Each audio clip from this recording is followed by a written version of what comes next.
Presiden Amerika Serikat Donald Trump menyatakan bahwa meski Iran telah buka Selat Hormuz, namun blokade Amerika Serikat di selat tersebut tetap dilakukan. This will be a great and brilliant day for the world because Iran has just announced that the Strait of Hormuz is fully open and ready for business and full passage.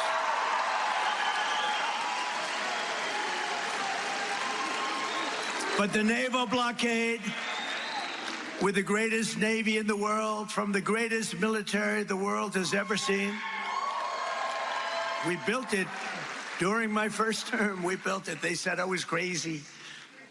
We weren't so crazy, were we? We'll remain in full force and effect as it pertains to Iran until such time as our transaction with Iran is 100%.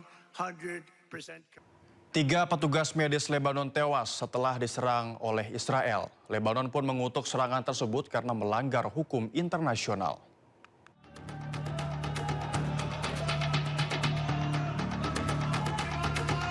Puluhan orang berkumpul di Nabatiyah, Lebanon Selatan untuk memberikan penghormatan terakhir kepada Mahdi Abu Zaid, seorang petugas medis Lebanon yang tewas bersama rekan-rekannya saat bertugas. 3 petugas medis tewas dan 6 lainnya terluka dalam serangan yang diduga dilakukan Israel di kota Maifadoun. Para pelayat melakukan sholat jenazah dan membacakan ayat-ayat Al-Quran sebelum jenazah dimakamkan. من جديد يعني يثبت للعالم أن إسرائيل هي لا تراعي أي معايير وأي احترام للمواثيق الدولية. اليوم عم نزف شهيد كان عم يؤدي واجب إنساني. Sejak 2 Maret, 42 petugas medis tewas akibat serangan Israel. Lebanon pun mengutuk serangan tersebut karena melanggar hukum internasional.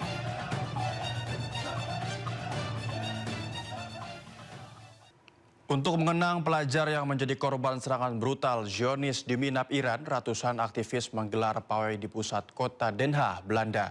Para aktivis yang tergabung dalam aksi tersebut juga mengutuk serangan.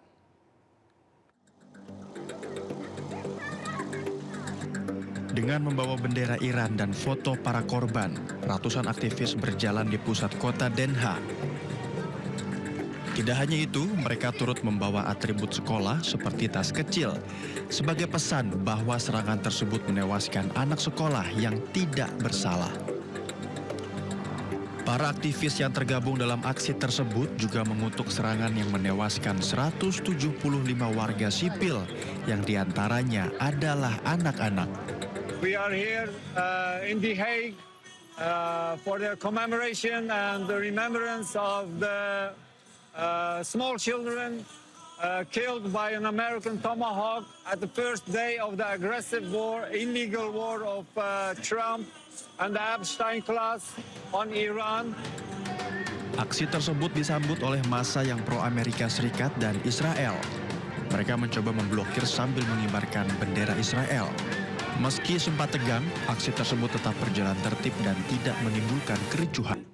Amerika Serikat melancarkan operasi terbaru guna menghukum Iran, yakni Operation Economic Fury. Operasi ini bertujuan untuk menjatuhkan sanksi ekonomi terhadap Iran.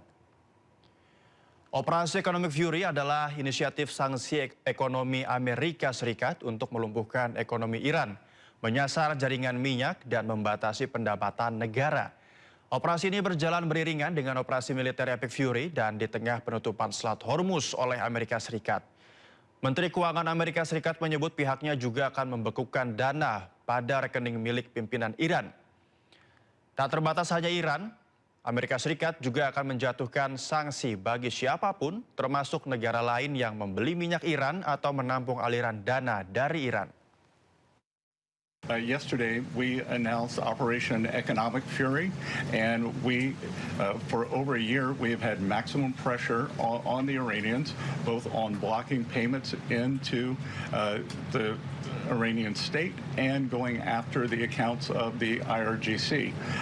One of what may prove to be fatal mistakes that the Iranians made was bombing their GCC neighbors, and who are now willing to be much more transparent in terms of the funds or do a deeper dive in investigating the funds that are held within their banking systems.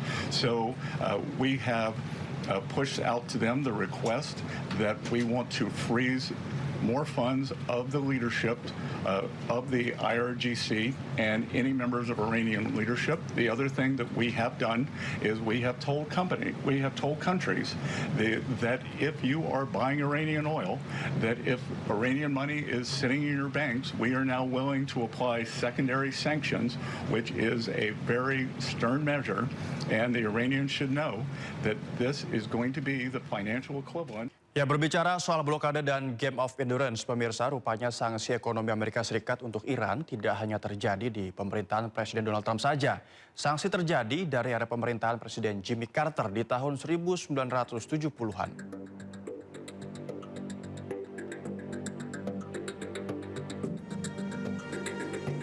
Di penghujung tahun 70-an, Amerika Serikat membekukan aset Iran 12 miliar dolar di era Presiden Jimmy Carter.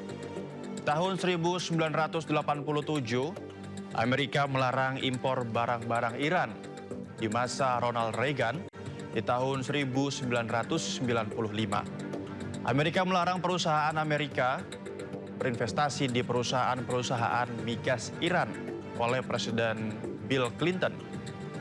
Di tahun 2002, Presiden George W. Bush memasukkan Iran dalam daftar label Axis of Evil karena dianggap mensponsori terorisme sehingga harus disanksi. Di masa pemerintahan Barack Obama, Amerika membekukan seluruh aset dan bank sentral Iran pada 2012. Dan tahun ini, Donald Trump melancarkan operasi Economic Fury sebagai sanksi untuk Iran. Ya, Menteri Pertahanan Amerika Serikat Pete Hegseth mendesak agar Iran lebih bijak terkait Selat Hormuz. Amerika juga desak Iran pilih lanjut perang atau sepakat dengan Amerika. You like to say publicly, Iran, that you control the Strait of Hormuz, but you don't have a navy or real domain awareness. You can't control anything.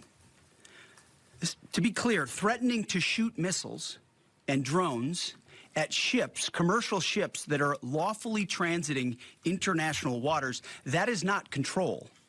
That's piracy. That's terrorism. But there is an alternative. As our negotiators have said, you, Iran, can choose a prosperous future, a golden bridge. And we hope that you do for the people of Iran. In the meantime, and for as long as it takes, we will maintain this blockade, successful blockade. But if Iran chooses poorly, then they will have a blockade and bombs